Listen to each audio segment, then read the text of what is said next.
بسم الله الرحمن الرحیم. به نام آن که ذاتش به مثال است، منزه ز آنچه در وهم و خیال است. یگانه آن که انبازی ندارد، کلامش حرف و آوازی ندارد. سپاسی بی نهایت آن خدا را که از لطفش مسلمان کرد ما را. ز بعد حمد بر خلاق ودود، بر رسولش ز پس حمد درود. محمد را حبیب او بدانیم، شه عشقش به تخت دل نشانیم.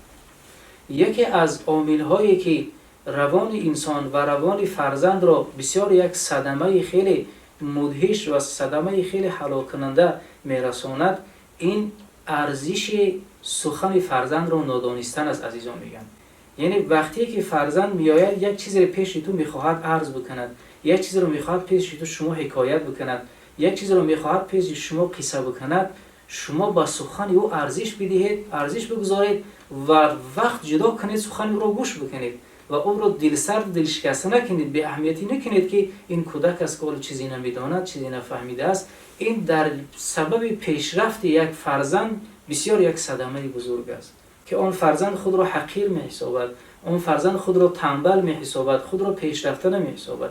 همیشه بزرگان میگن، اهل حکمت و اهل روانشناسان میگن که فرزند هرچند ناقابل و تنبل باشد، اما او را هرگز در رویش ناقابل و تنبل گفتن در کار نیست، بلکه او را تشویقات به فرزند من بسیار یک بهترین جوان است، فرزند من بسیار خوبخوان است، فرزند من بسیار با اخلاق است، فرزند من بسیار با آداب است. این سخنها آهسته آهسته تحصیل میبخشد، در نتیجه فرزند هم خوب میشود.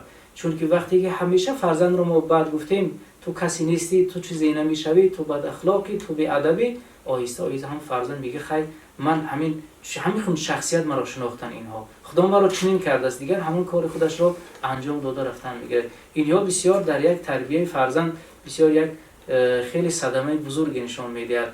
و بزرگان یک نصیحت دیگر میکنن که برای حیای انسان، پرده فرزند انسان نداریدن، امروز که خیلی در خاندان ما و شما اهمیت نمیدهند، در حضور فرزندها لباس عوض کردن پدر و مادر، این بسیار کار خطا است.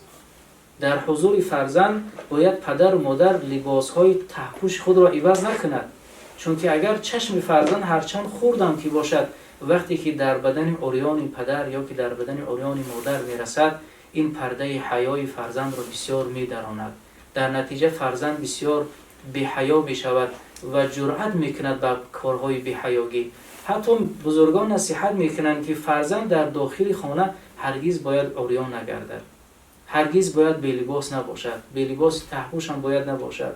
حتی در بعضی خانه ها میبینیم که فرزند مثلا به تحپوش میگردد، این در نتیجه فرزند رو بسیار بی حیا میکند، فرزند رو بسیار بی آداب میکند. این هم برای تربیت فرزند انسان بسیار کمک کند.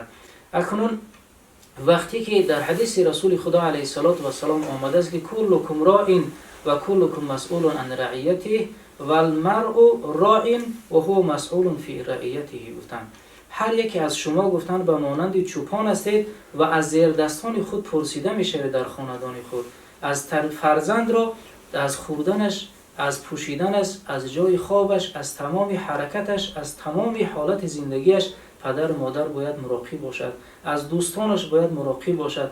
ما باید فرزندان را وقتی صبح میخیزند دستور و شستن باید براشان تعلیم بدهیم.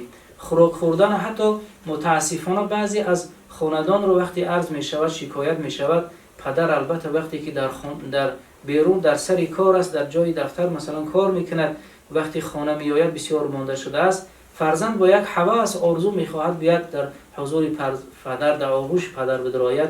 بعضی ها از جهت ای میگه حال کودکا رو برید، حال من مثلا بسیار مانده شدگیم، وقتی چنین ندارم. یا در وقتی طعام خوردن فرزندان خود را عیب نمیدونند که در حضور خودشان بشینونند. پس وقتی که فرزند در وقتی طعام خوردن در حضور ما نشیند، فرزند از کجا میدوند که طعام را باید چگونه بخورد؟ آیا دستور را با مثلا قبل از طعام خوردن شسته است یا نشسته است، یا که بعد از طعام خوردن دستور را میشوید یا نمیشود؟ و پیامبر خدا در حضورشان یک طفل وقتی طعام میخورد براش نصیحت کردند که فرزندم اول بسم الله گفته و از پیش خودت بخور. از بینها اون فرزند میدیدن که از هر جای طعام دست دراز کرده میخورد. پیامبر گفتن فرزندم بسم الله گفته بخور و از پیش خودت بخور، چون که برکت که طعام در بین طبق میریزد. گفتن این نصیحت ها رو وقتی فرزندان در حضور ما نباشند، ما کمبودی آنها رو نبینیم، هیچ کس در حیات زندگی بی سهو و کمبودی نیست. عزیزان خدا میگن که اشتباه کردن اشتباه نیست، اشتباه را اصلاح نکردن اشتباه است. همه در زندگی اشتباه میکند، اما بزرگترین اشتباه آن اشتباه است که اون را انسان اصلاحش نکند. حتی بعضی اشتباه ها سبب پیشرفت انسان می شود، بعضی به سبب ترقی انسان می شود. عزیزان خدا میگن که زندگی مانند شنا کردن در داخل دریا هست. گاه می شود که انسان با سمت روش آب شنا می کند، گاه بعضی مشکلاتی در زندگی می آید که با سمت مقابل آب باید انسان شنا بکند. یعنی یک لحظه اگر از شنامانی انسان غرق می شود. یعنی باید همیشه انسان در حیات زندگی دل شکسته نباشد و تلاشش باید همیشه برای زندگی خوبی خودش، برای زندگی فرزندانش باید همیشه باشد. امام غزالی میگه که وقتی که میگه انسان خانه میسازد، باید در شرایط کنونی کوشش کند بهترین خانه همان لحظه رو بسازد، تا نشود که بعد خودش فرزندانش میگه خونه‌شو ویران کنن دیگر خانه بسازن و هر چی دارایی که فرزندان دارن برای همین خانه کردن صرف شود. نه، میگه بهترین خانه بسازد تا آن مبلغی که پس فرزندان به دست میارن برای دیگر پیشرفتشان آنها مثلا صرف بکنن. امروز یک چیز دیگر متاسفانه در جامعه ما سبب بسیار افسوس و ندامت این است که مردم ما از کتاب خواندن دور شدند.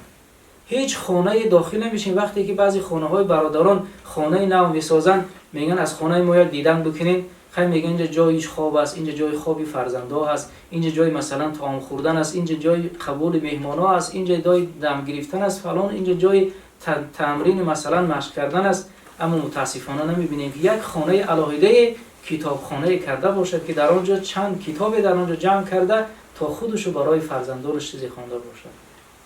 پس امروز ببینید مردم ژاپن در یک سال 80 کتاب میخوانند.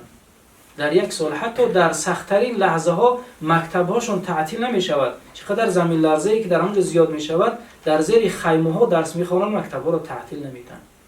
امروز تمام میبینید که در عالم رخنه کردن، تمام پیشرفت تجهیزات را از آنها با کشف می شود و از آنها میسونگیم به سرعت میبراید. پس مردم مسلمان که شعار ما خواندن است، شعار ما مثلا نوشتن است، شعار ما علم و معرفت است، ما باید رو به سوی علم و معرفت بیاریم، رو به سوی خواندن بیاریم، زیرا اینکه اولین پیغامی که از آسمان آمده است این پیغام خواندن است. بخوانید تا در نتیجه خواندن انسان همه سعادت دنیا و آخرت را به دست خواهد آورد.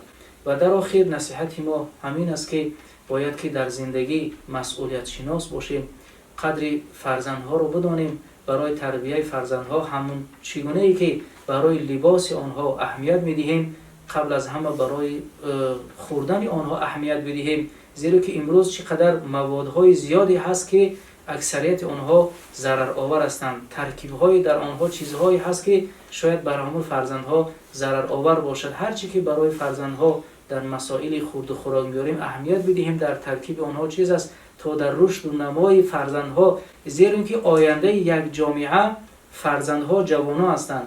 عزیزان خدا میگن که بزرگترین ذخیره یک دولت چیست؟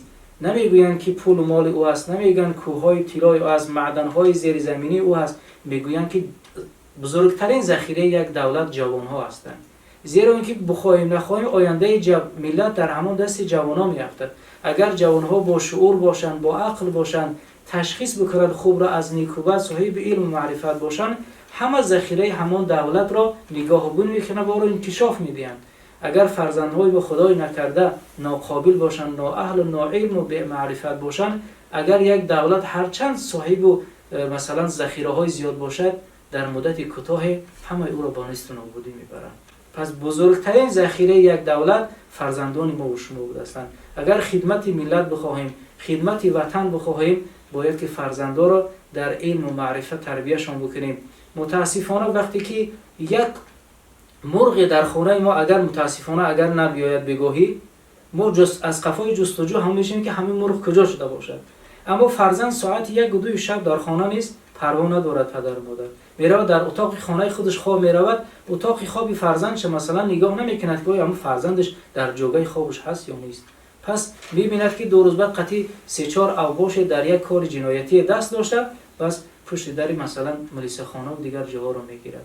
باید امروز فرزند به مانند نخواهی قدر یک مرغ نداشته باشد که ما اهمیتی به مانند او ندهیم. فرزند را نگاه بکنیم که شبها کجا می رود، با چه کسی رفیق می کند. یک بار چندین بار مجلس می شود در مکتب و مجلس پدر و مادر، وقتی که ما را همچون به حیث یک امام خطیب دعوت می کنند میریم 3-4 زن است و خلاص. یک پدر را نمیبینیم که برای فرزندش رفته باشد که از همان مثلا استاد فرزندش بپرسد که فرزند من چگونه است. 3-4 زن خانشین بیکار میرود و خلاص، دیگر کسی را نمیبینیم. پس این بی‌مسئولیتی، این بی اهمیتی چی میشود؟ پس درست پس سبب میشود که فرزند ما ناقابل، فرزند ما بی اهمیت میشود، فرزند ما دیگر به اوباشان آنها دست مییابد و همراه آنها میشود، دیگر در آن روز افسوس و ندامت به درد ما و شما نمیخورد. و در آخر دعاگو هستیم که خداوند جسماً و روحاً ما و شما را سلامت نگاه بدارد، فرزندان ما و شما را در هویتی و تندرستی، در هویت علم و معرفت کسب کردن باید که آنها را بیدار بسازیم، آنها را شعارهای و تندرستی، شعارهای علم و معرفت را در هویت آنها زنده نگاه بداریم و امن و آرامی وطن ما و شما را خداوند باز هم نگهبان باشد. در خاندان ما و شما همیشه شادی و خرسندی سلطنت داشته باشد و خداوند صحت و سلامتی برای روح ما و شما، برای جسم ما و شما خداوند ارزانی بیافرد و برای تمام آن پدر و مادرانی که فرزندانی که در خاندان دارند خداوند برایشان مسئولیتی همچون پدر و مسئولیتی همچون سرپرست خاندانی را خداوند برایشان احیا و زنده نگاه بدارد تا در نقش تربیت فرزندها مسئولیت شناس باشند، کوششمند باشند تا آینده درخشان در انتظار ما و شما باشد. باقی صحت و سلامت باشید. و السلام علیکم و رحمت الله و برکاته.